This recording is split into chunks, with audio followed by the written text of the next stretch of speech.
बात आप मान लेना, ये देश का मुद्दा है, संविधान के सम्मान का मुद्दा है। जिस कांग्रेस ने पूरे देश में डेमोक्रेसी लागू की, क्यों की? कि जिससे जनता का जो देवदूत बनकर आता है लोकसभा विधानसभा में, वो इतनी पावर के साथ बैठे कि जनता की हर आवाज को उठा सके, उसका काम कर सके। ब्यूरोक्रेसी है, सबसे ऊपर लोकसभा और विधानसभा है।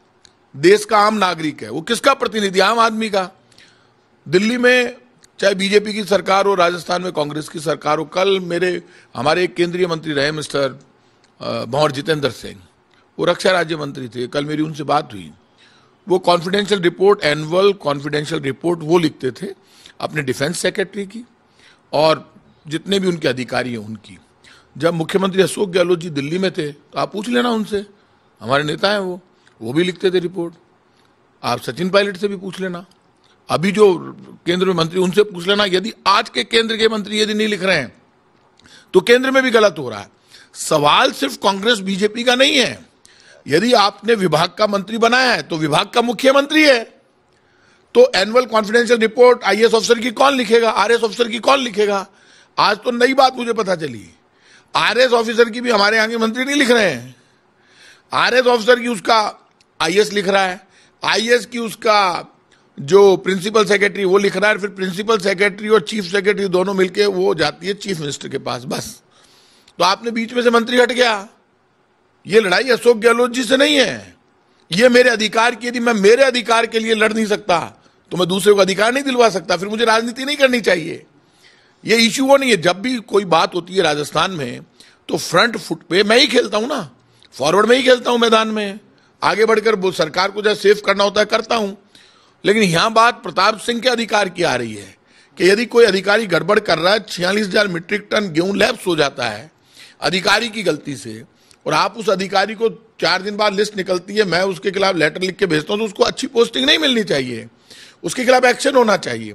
सेक्रेटरी टू सीएम की ड्यूटी है पूरे लोगों से उनका टाई अप। और मंत्री में फोन करता हूं, मेरी आदत है। मैंने सेक्रेटरी टू सीएम मिस्टर राका को फोन किया, मैंने चीफ सेक्रेटरी को फोन किया। मैंने चीफ सेक्रेटरी से उस दिन मेरी पूरी बात नहीं, मैंने कहा अभी रास्ते में बाद में बताऊंगा आपको। तो मैं यहां पे राजनीति में आया हूं तो भजन कीर्तन करने के लिए नहीं आया हूं। ये विरोध चीफ मिनिस्टर का नहीं है। ये कोई भी मंत्री इसका यदि विरोध करता है, सब मेरे दोस्त हैं। अभी तक तो मैं सबको चाय पे बुलाऊंगा, बुलाकर बात करूंगा।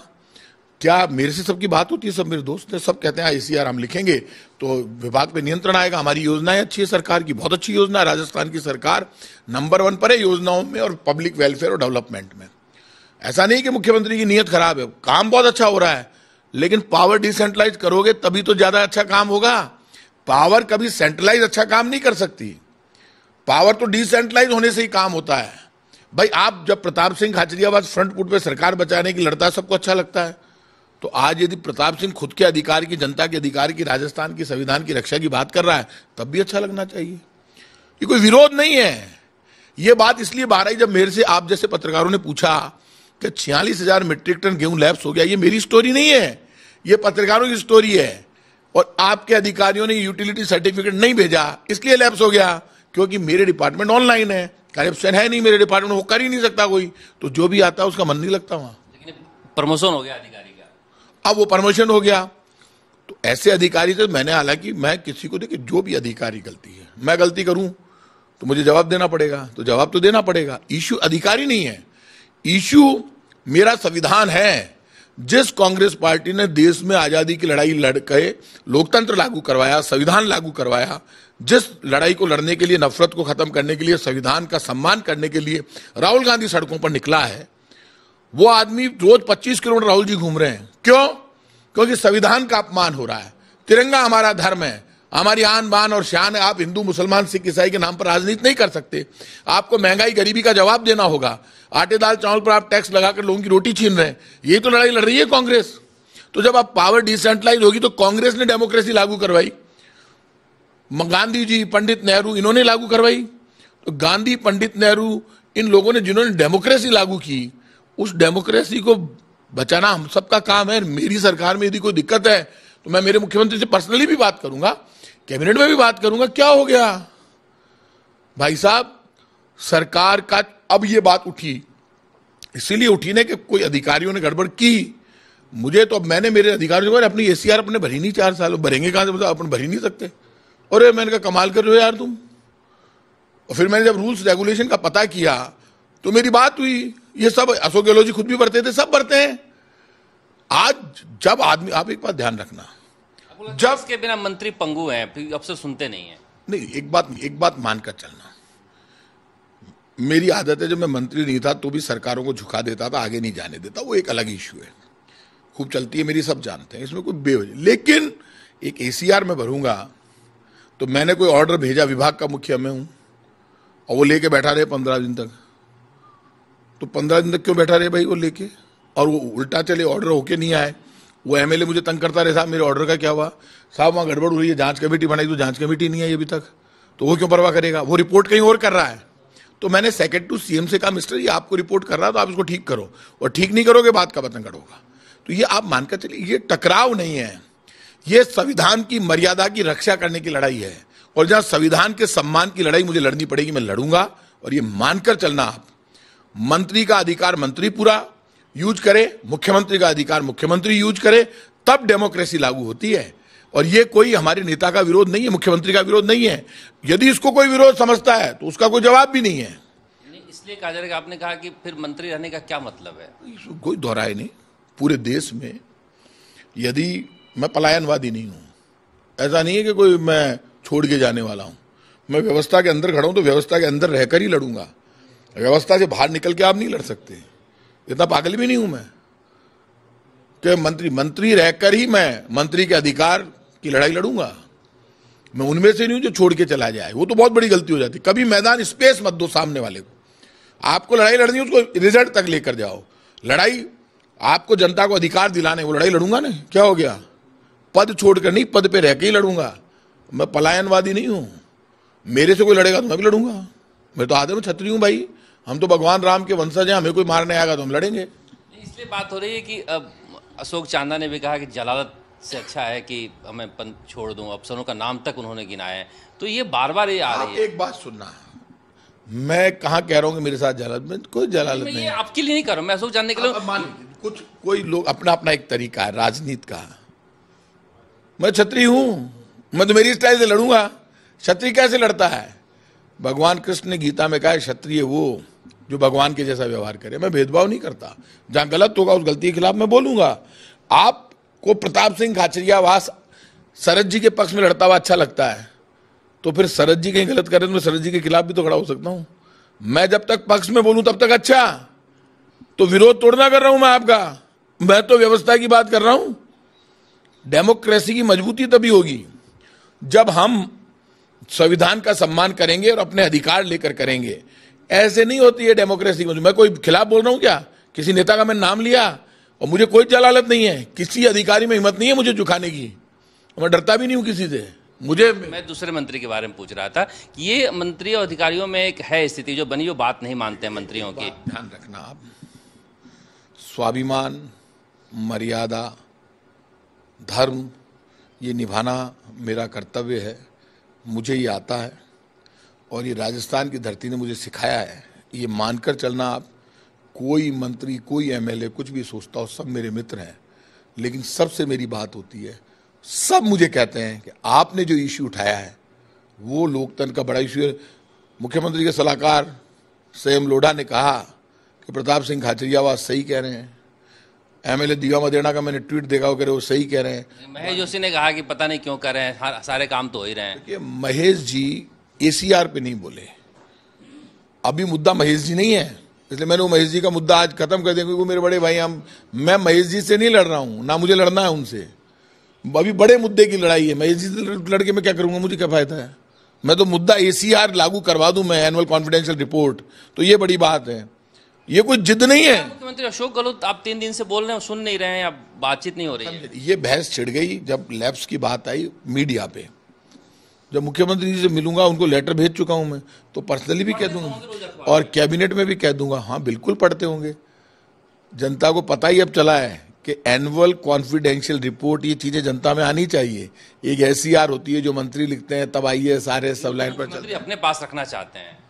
नहीं, नो डाउट, यही आज आपने सवाल खड़ा कर दिया। चाहे कांग्रेस का मुख्यमंत्री हो चाहे बीजेपी का, अब ऊपर मुझे केंद्र का पता नहीं, अब आजकल क्या प्राइम मिनिस्टर हो चाहे मुख्यमंत्री हो, पावर डेमोक्रेसी कहती है डिसेंट्रलाइज कीजिए, एक पावर दूसरों को दीजिए, तो उससे अपना अपना विभाग सब चलाएंगे तो लोगों तक व्यवस्थाएं पहुंचेगी। और ये तो गरीब का डिपार्टमेंट है जिसमें खाद्य सुरक्षा गारंटी कानून आता है, जिसमें 1 रुपये 2 रुपये किलो में गेहूं मिलता है। यदि आप गेहूं टाइम पर यूटिलिटी सर्टिफिकेट नहीं भेजते हो तो गेहूं लैप्स हो जाता है, जब लैप्स हो जाता है तो सर फूट जाते हैं लोगों के। गरीब आदमी 5 किलो गेहूं प्रति व्यक्ति मिलता है, गेहूं लेने जाता है 5 आदमियों का 25 किलो महीने का। 2 तरह के लोग हैं सरद जी इस देश में। एक आदमी वो है जो सुबह जल्दी उठता है और अपने बीबी और बच्चों के पेट की तरफ देखता है, उनका पेट भरने के लिए रात तक दौड़ता है। लेकिन एक दूसरा व्यक्ति है जो अपने बीबी और बच्चों के पेट की तरफ नहीं देखता, वो खुद के पेट पे हाथ लगाता है, दौड़ लगाता है और पेट कम करता है। हमें उनकी चिंता करनी चाहिए जो पेट भरने के लिए दौड़ रहे हैं, उनकी चिंता करने की जरूरत नहीं जो पेट कम करने के लिए दौड़ रहे हैं। और जब उनकी चिंता करोगे तो आपको संविधान को ईमानदारी से आप लागू कर दोगे तो डेमोक्रेसी का मजा आएगा। तो ऐसे तो बोल भी रहे हो, कुछ होगा भी नहीं, अफसर प्रमोशन हो जाएगा, तो फिर क्या होगा बोलने का मतलब? आप अभी देखिए, अभी तो 3 दिन ही हुए हैं, अभी तो आज तक ऐसा नहीं हुआ कि मैं कोई बात करूं और रिजल्ट भी नहीं आए। ओवरऑल पूरे देश में जो मैंने बात उठाई है उसका पूरे देश को फायदा होगा, डेमोक्रेसी को फायदा होगा। कैसे तो मुख्यमंत्री अपना अधिकार छोड़ देगा? अफसरों के सहारे तो सरकार चलाती है। नहीं, अफसरों के सारे अफसर कार्यपालिका है और ये मानकर चलना। मुख्यमंत्री कैसे कोई छोड़ देगा सर? नहीं, मुख्यमंत्री मेरे कहने से तोड़ना। मुख्यमंत्री जी का जहां तक सवाल है, 1 साल बचा है चुनाव का राजस्थान में, इतनी अच्छी योजनाओं का इम्प्लीमेंटेशन के लिए जरूरी है कि अब ज्यादा दिन थोड़ा ना अधिकार मिलेंगे मंत्रियों को। 4 साल तो मुख्यमंत्री जी के पास इतने सारे अधिकार। अब ये 8 महीने बाद रणभेरी बच जाएगी चुनाव की। 8 महीने भी यदि एसीआर मिनिस्टर लिखेंगे तो अपने डिपार्टमेंट की हर नीति को बहुत ढंग से लागू भी कर पाएंगे। एक आखिरी सवाल, वसुंधरा राजे भी इसमें कूद गई हैं। उन्होंने अपना पूरा डिटेल भेजा है कि इस विभाग में लीकेज हमने बंद कर दिए हैं, जिसकी वजह से इस विभाग में कोई गड़बड़ी नहीं हो रही है, जिसकी वजह से सारा हंगामा हो रखा है। मैंने पॉस मशीन लागू कर दी और इस विभाग को साफ सुथरा कर दिया। वो गलत कह रहे हैं वसुंधरा जी। पॉस मशीन हमारे टाइम पर अभी लागू हुई और ये विभाग वसुंधरा जी ने ठीक नहीं किया है, ये विभाग सरदार मनमोहन सिंह जी ने ठीक किया है। प्रधानमंत्री मनमोहन सिंह जी और सोनिया गांधी जी जब चेयरपर्सन थी तब खाद्य सुरक्षा गारंटी कानून लागू हुआ और पूरे देश में एक डेटाबेस बना और उसको ऑनलाइन कर दिया सारे गेहूं वितरण को। तो ये जबरदस्ती वसुंधरा जी कहाँ से बीच में कूद रही है? ये तो सेंट्रल गवर्नमेंट का मामला है और सेंट्रल गवर्नमेंट से मिलकर ये विभाग चल रहा है। तो फालतू की बात है, राजनीति नहीं कही। बीजेपी कांग्रेस का मुद्दा नहीं है, ये भारत का मुद्दा है, भारत के संविधान का मुद्दा है। वसुंधरा जी ने तो खुद नहीं दे रखे थे अधिकार, तो तभी तो आज ये इतना विद्रोह उनके खिलाफ हो रहा है। आज कौन पूछ रहा है इतना बड़ा विद्रोह क्यों हुआ है? बीजेपी में भी ये वही मिनिस्टर हैं जो विद्रोह कर रहे हैं, क्योंकि इनको तड़ दिया था उन्होंने। कभी ये विभाग बहुत मलाईदार हुआ करता था, इसके लिए मारामारी मचती थी। अभी विभाग में अफसरों का मन नहीं लगता, क्या हो गया? एक बात आप ध्यान रखना, जब मैं ट्रांसपोर्ट मिनिस्टर था तब भी मैंने नए नए काम किए और 3 साल तक बढ़िया। आप कभी भी ट्रक वालों से मिलना, बस वालों से मिलना, आप खुद, मैं वही आदमी हूं जिसने 1.5 साल तक सेंट्रल मोटर व्हीकल एक्ट लागू नहीं किया। हिंदुस्तान में सबसे बाद में लागू हुआ। क्यों? मैंने कहा था 5,000 रुपए का चालान है, 3,000 रुपए में सेकेंड हैंड मोटरसाइकिल आती है। आप जिसकी मोटरसाइकिल बंद कर दोगे वो जब घर पे जाएगा तो उसके बच्चे रोएंगे, पापा हमारी मोटरसाइकिल कहाँ है। आप 50,000 का चालान करा रहे हो, 25,000 में 800 कार आ जाती है भाई साहब। और 1.5 साल जब चीफ मिनिस्टर ने बहुत ज्यादा प्रेशर आया सुप्रीम कोर्ट तक, तब मैंने लागू किया सेंट्रल मोटर। वो वैसा ही हूं मैं जैसा वहां था। तो जहां गलत होगा वहां तो मैं बोलूंगा। मेरे नेचर में कहा मैंने सेंट्रल मोटर व्हीकल एक्ट लागू किया था?